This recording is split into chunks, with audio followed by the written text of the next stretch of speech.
Charisma House presents Activate Heaven. Use the power of your voice to win your battles and walk in favor. Written by John Eckhardt. Narrated by Nixon. Introduction.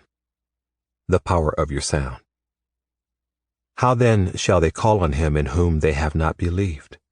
And how shall they believe in him of whom they have not heard? And how shall they hear without a preacher? And how shall they preach except they be sent?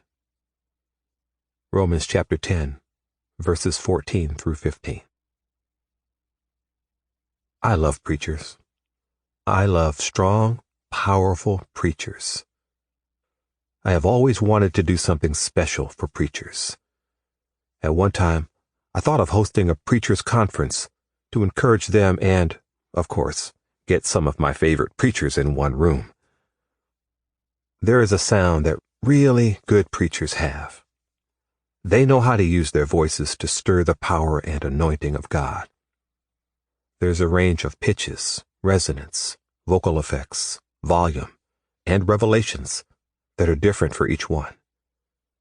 Their unique sound stirs and inspires you, the listener, and releases you into your gifts and creativity. But I have a word for you in this season that will really stretch and challenge you. God has given you a unique voice as well. There are things God has called you to speak and release into the earth that will break things open in people's lives that the enemy tried to say would be unbreakable. You have a sound that, just like your favorite preacher, heaven responds to.